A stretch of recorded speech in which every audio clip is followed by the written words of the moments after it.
Welcome back to M's Adventures in Storytelling. This time I managed to convince my friend Ed to tell me the full story about the time that he was in the Peace Corps. I remember that there was something in the story about a grandma under the bed or something. There was something mysterious about it. And so we met over some pizzas at Pupatella, which started out as a small food cart. Imagine they had a real Italian oven, pizza oven on a food cart back in the day, and then finally moved to one location, and now they have several locations in the Arlington, Northern Virginia area here in the DMV, which is the District of Columbia, Maryland, and Virginia. So enjoy the story.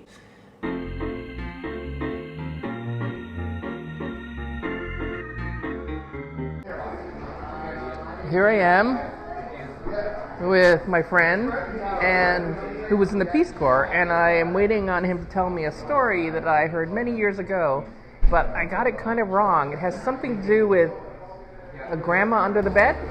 Yes, okay. So, my name is Ed. I was a Peace Corps volunteer in Bolivia from 1990 to 1992 in a town called Tunata, which is in the High Valleys region outside of Cochabamba. So it was a town at about 9,500 feet. And I lived in the central market town where there was a large cattle market every Tuesday where thousands of people would come in and flood the town with people and drink chicha till the end of the day and get drunk and go crazy. And then everybody would leave at the end of the day on these trucks and go back to the villages they came from. And then the other 6 days of the week would be a very peaceful small town. At this town, I worked at a cooperative called La Cooperativa Integrada de Servicios, the Integral Services Co-op in Cochabamba. Wait, so they brought the cattle in once a... They bring the cattle in to sell them? Yeah, they bring the cattle in to sell. Right. They brought all kinds of other things to the market, but the main thing was the cattle market. But they also had, there were people that were selling tables and benches, the carpenters. Right, so it's like a big central market where everybody comes from all the different regions. And they got big quintal bags of potatoes, mostly potatoes and maybe corn. And still there was lots of quintals of cocaine leaves, but not as much as had been there before. Right.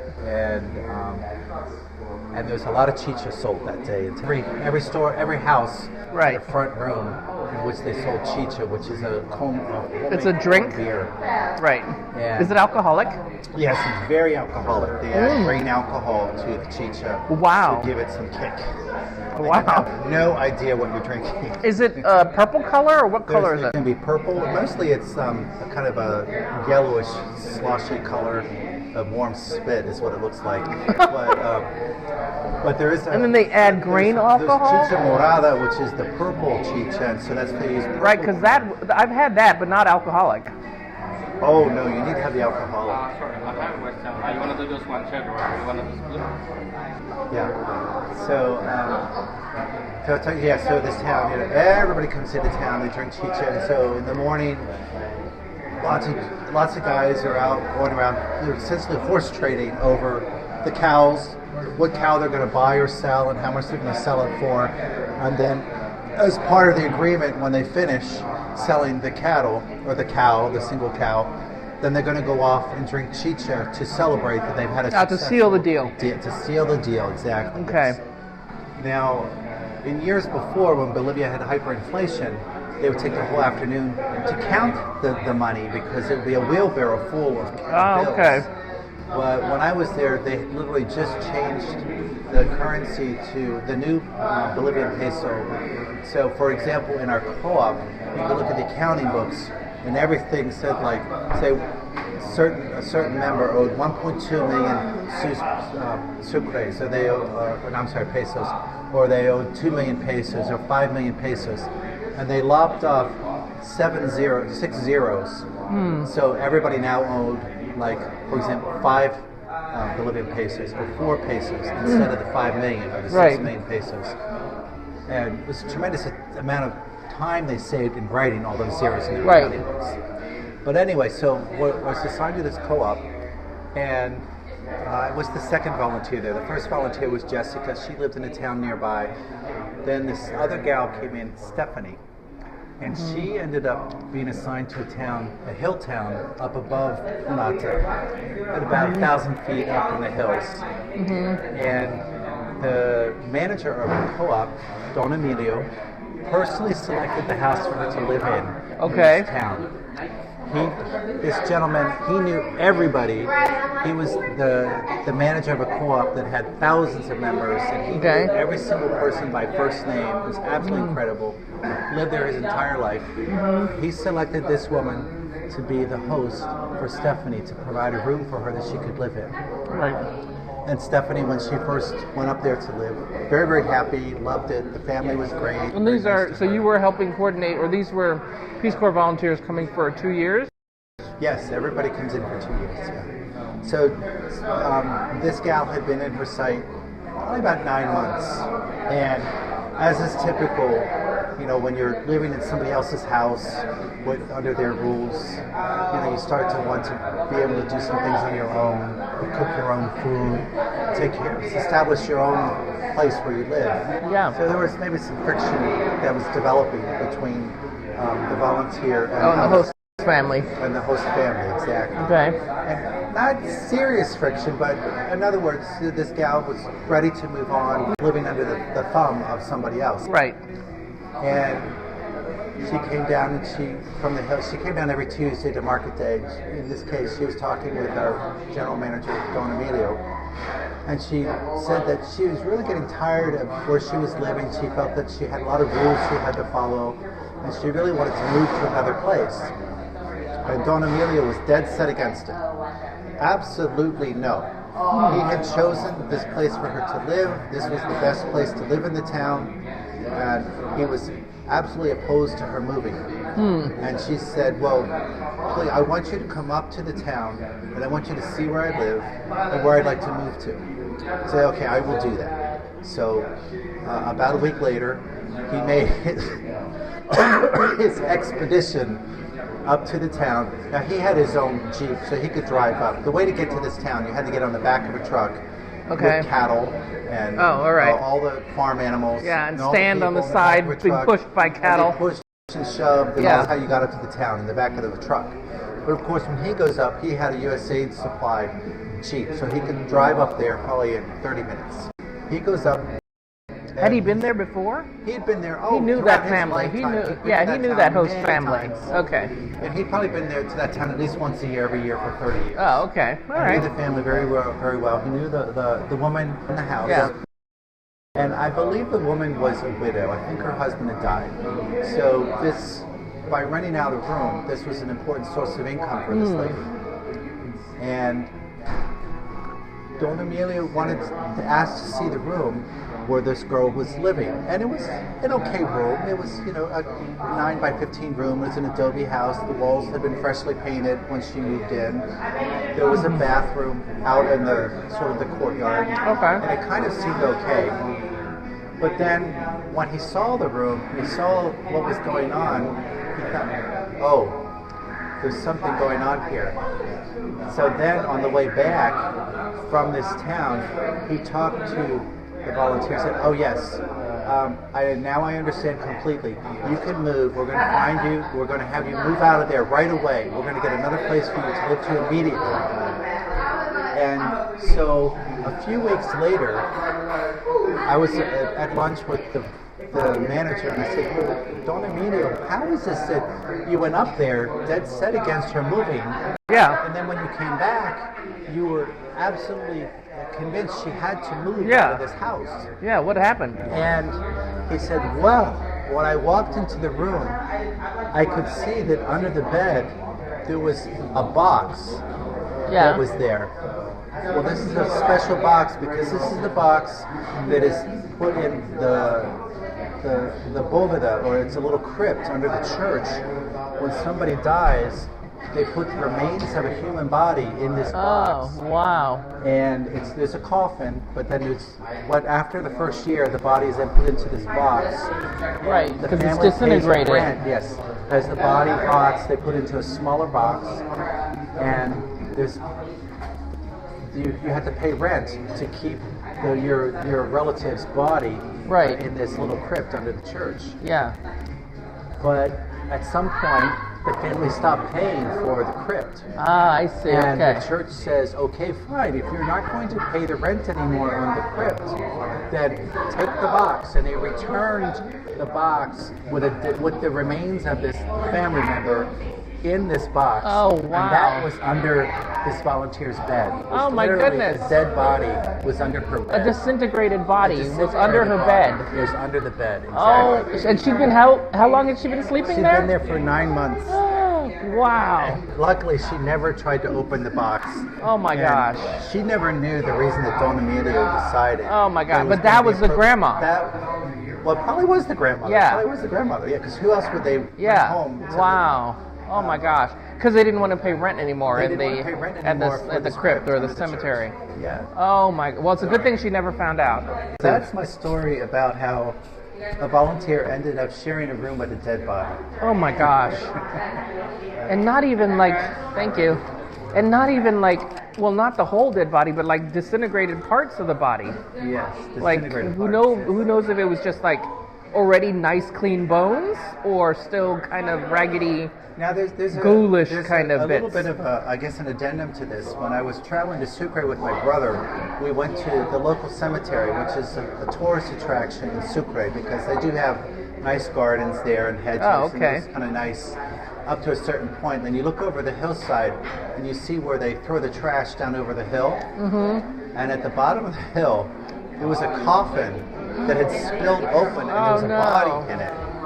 And you could clearly see this body hanging out of this coffin. Oh, This was a full-size coffin. The body Yeah. had not been dead for it that was long. still, And this was exposed to the open air. yeah. So it gets a little graphic. It's expensive. So Any I mean, cash expense is expensive. right? Everybody is So there worried must about be it. other families that have also just kind of Oh, it's very routine. Put the box somewhere. If the family stops paying for the box, yeah. then the church returns the box to the family, and the family's free to do with it what they want. They can't put it in the cemetery; they can't afford it, and it's not in the crypt under the church anymore. So what a lot of people tend to do is just stick it somewhere up in the Yeah. rafters of their house, or maybe Yeah. out in the stable. Yeah, I mean it's pretty high and dry, right? Oh, it's very high and dry. Yeah, so I mean like the bodies are gonna get kind of, They dry out. yeah, dry out, like mummified, Yes, they right? would. Yeah, you would say that. You At could say that altitude, mummified, yeah. right? So I guess it wouldn't be as horrible, but I mean, there's still be scary. A bit of a rainy season still there. It used to be a much more rainy place, but they There's still a do rainy get season? rains for about 2 months there. when is the rainy season? The months for the rainy season, I think it was probably like June, July, August in the winter. Okay. I'm Wow. trying to think of riding down the road on my bicycle, which days, which months I had to avoid the mud puddles and get all the Yeah. mud on the back of my shirt Yeah. from Yeah. the getting splashed off my rear tire Yeah. of the bike. Yeah, I don't know why bikes no longer have mud guards. Yeah, they don't have So, mud guards. Yeah. so the good thing was that volunteer never found out that she'd been sleeping on top of That's the thing. a body, The a two disintegrated female body. volunteers never knew why, on the drop of a dime, Yeah. that our co-op manager decided, yes, it was totally appropriate for her to get out of the Yeah. house as soon as possible, when he'd been saying for weeks that she Yeah. had to stay there. So I wondered, did he ever use that again? I doubt it, no. That because family? she was not going to move that box. Oh, okay. That box was going to stay there. Right, until she died, maybe. Until she died, probably. Yeah. Because nobody has extra money to pay for Right. putting to bury a body again. I mean, Right. imagine burying a body a second Yeah. time. And I mean, you can't like take it and just throw it down the dump. If it's Well, your mom like or your I said family. in my Right. addendum, Yeah, but they do that. If somebody does Yeah. not pay and doesn't come and pick up the box, yeah, okay, that's it different. will be thrown over the right, hillside. but that's someone not related to you. Say it's your mom's body, you know, you're not gonna. No, I think people will probably try and somehow come up with the Yeah, cash exactly. to retrieve the box and Yeah. bring it home and put it someplace Yeah. and wait for another day. And then when they can afford it, then go and get it buried again. Or I wonder if they collect the bones of the whole family and stick them all in the box. No, that I think they would keep them separated. Oh, okay. No, they wouldn't have a joint burial. I don't think so. Wow. That reminds me of, I can't remember what it was, maybe National Geographic or something like that, but, over in Tibet or someplace over there, right? In that side of the world where in the old days they had the tradition of when people died, they would leave the bodies out for the eagles to pick clean. But then there was someone's job it was their job to go out and hack the bodies to pieces, so that the eagles would have, vultures would have. Pick the pieces. Yeah, and I thought, whose job is that? Just leave the bodies out. I think I know in India they would do that, and it would probably be the absolute lowest caste person. Well, let's say of the untouchables, the lowest people. Yeah, I think I heard that story actually when I went to Bhutan. They were in Bhutan because that's where they filmed 7 Years in Tibet. And it's such a different culture. I haven't been to Tibet, so I assume that Bhutan is a lot the way Tibet is or was, right? And Sikkim as well. There used to be a country called Sikkim, right? Which I guess is near where the current Dalai Lama because he's lives. Like Dharamsala, I think, India. Yeah, I didn't actually. I asked so many questions when I was in Bhutan, but I didn't record them. I don't know that I asked about their burial rituals. Well, that's not really the first thing people think. Well, did you ever ask people in Dhaka what are the burial rituals? No, but I could see that I knew, And in Nepal, you can go and see where they're putting the bodies in the river. I mean, I didn't have any interest in it, but it was kind of hard not to see it. That reminds me of going to Varanasi in India. They have the bodies, they take them down to the riverside, and they basically a big bonfire, and they insist there. Yep. But wealthier families can build a bigger fire and more thoroughly incinerate the body. Poorer families have less money to buy kindling, so the bodies don't get fully. So that just gets kind of scooped into the Ganges and off it goes. Yeah, and they do that in Nepal too. Yeah. Yeah, it just starts higher up, and then eventually all flows together. Yeah. And in Bangladesh, they're Muslim, so they don't do that. They don't burn the bodies. Okay. They're 92% Muslim, so they do a Muslim burial. Yeah. And the other 8% are like minority, Christian, Hindu. No, they're Rohingya. They're not. Are they? Yeah, that's one of the minorities. Well, I'm glad I finally heard. Here I am in Pupatella eating pizza and deep fried dough. I'm glad I finally heard the story. Thanks.